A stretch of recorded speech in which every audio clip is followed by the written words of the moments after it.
കേരളത്തിലെ VD. Satheesan സർക്കാരിൻ്റേത് British ഭരണത്തെ അനുസ്മരിപ്പിക്കുന്ന ഭരണമാണെന്ന് BJP. ദേശീയ നിർവാഹക സമിതി അംഗം പി.കെ. കൃഷ്ണദാസ് കുമ്പളയിൽ രാഷ്ട്ര സ്വാഭിമാന സമിതിയുടെ കാസർഗോഡ് ജില്ലാതല തിരംഗയാത്ര ഉദ്ഘാടനം ചെയ്ത് സംസാരിക്കുകയായിരുന്നു അദ്ദേഹം.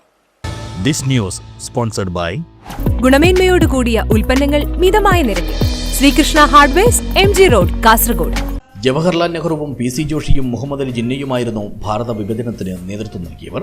8 പതിറ്റാണ്ടുകൾക്ക് ശേഷം ഭാരതത്തെ വിഭജിക്കാൻ കോൺഗ്രസ് പാർട്ടിയും കമ്മ്യൂണിസ്റ്റ് പാർട്ടിയും മതവർഗീയ ശക്തികളും കൈകോർക്കുകയാണെന്നും വിദ്യാർത്ഥി സമരത്തിന്റെ മറവിൽ കേന്ദ്ര സർക്കാരിനെ അട്ടിമറിക്കാനാണ് രാഹുൽ ഗാന്ധിയും ഇന്ത്യ മുന്നണിയും ശ്രമിച്ചതെന്നും ഭാരതത്തെ ഏതെങ്കിലും തരത്തിൽ വിഭജിക്കാനുള്ള നീക്കത്തെ ദേശസ്നേഹികൾ ചെറുത്തു തോൽപ്പിക്കുമെന്നും ബി.ജെ.പി. ദേശീയ നിർവാഹക സമിതി അംഗം പി.കെ. കൃഷ്ണദാസ് പറഞ്ഞു. രാഷ്ട്ര സ്വാഭിമാന സമിതിയുടെ ആഭിമുഖ്യത്തിൽ കുമ്പള നഗരത്തിൽ സംഘടിപ്പിച്ച കാസർഗോഡ് ജില്ലാതല തിരംഗയാത്ര ഉദ്ഘാടനം ചെയ്ത് സംസാരിക്കുകയായിരുന്നു അദ്ദേഹം. പക്ഷേ മുസ്ലിം ലീഗ് പ്രമേയത്തിലൂടെ ദുരാഷ്ട്രവാദം, വിഭജനവാദം ഉന്നയിച്ചു. മുസ്ലിം ലീഗ് അതിന്റെ നേതാവ് ജിന്ന. പക്ഷേ ഇന്ത്യയിലെ ബഹുഭൂരിപക്ഷം വരുന്ന ഹിന്ദുക്കളും മുസ്ലിങ്ങളും ക്രിസ്ത്യാനികളും എല്ലാം എതിർത്ത മുസ്ലിം ലീഗിന്റെ ഈ ദുരാഷ്ട്രവാദത്തെ പ്രത്യയശാസ്ത്രത്തിന്റെ പരിവേഷം നൽകി അംഗീകരിച്ച ആദ്യത്തെ രാഷ്ട്രീയ പാർട്ടിയാണെന്ന് അറിയോ നിങ്ങൾ? കമ്മ്യൂണിസ്റ്റ് പാർട്ടിയാണ്.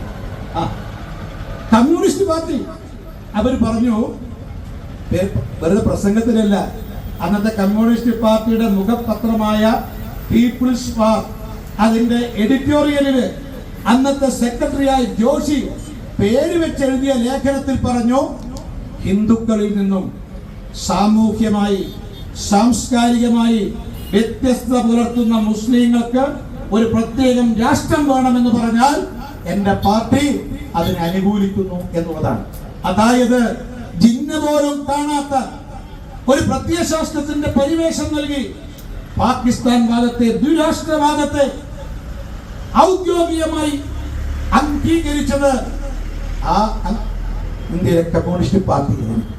കേരളത്തിലെ വി.ഡി. സതീശൻ സർക്കാരിന്റെ ഭരണം ബ്രിട്ടീഷ് ഭരണത്തെ അനുസ്മരിപ്പിക്കുന്ന ഭരണമാണെന്നും പി.കെ. കൃഷ്ണദാസ് കൂട്ടിച്ചേർത്തു.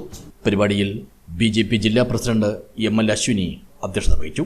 സംസ്ഥാന കമ്മിറ്റി അംഗങ്ങളായ V. Raveendran, Satish Chandra Bhandari, advocate Balakrishna Shetty, Ramappa Manjeshwaram, Prameela C Naik, ജില്ലാ ജനറൽ സെക്രട്ടറിമാരായ പി.ആർ. സുനിൽ, എൻ. ബാബുരാജ്, ജില്ലാ വൈസ് പ്രസിഡന്റുമാരായ പി. രമേഷ്, മുരളീധർ യാദവ്, കുമ്പള മണ്ഡലം പ്രസിഡന്റ് വിക്രം ബൈ, മധൂർ ഗ്രാമപഞ്ചായത്ത് പ്രസിഡന്റ് സുജ്നാനി ഷാൻബാഗ്, കാറോടക്ക് ഗ്രാമപഞ്ചായത്ത് പ്രസിഡന്റ് എം. ജനനി എന്നിവർ സംസാരിച്ചു. ഹോളി ഫാമിലി വിദ്യാലയ പരിസരത്തു നിന്നും ആരംഭിച്ച തിരംഗയാത്രയിൽ ത്രിവർണ്ണ പതാകയേന്തി 100 കണക്കിന് ആളുകൾ അണിചേർന്നു. News bureau, Uppala.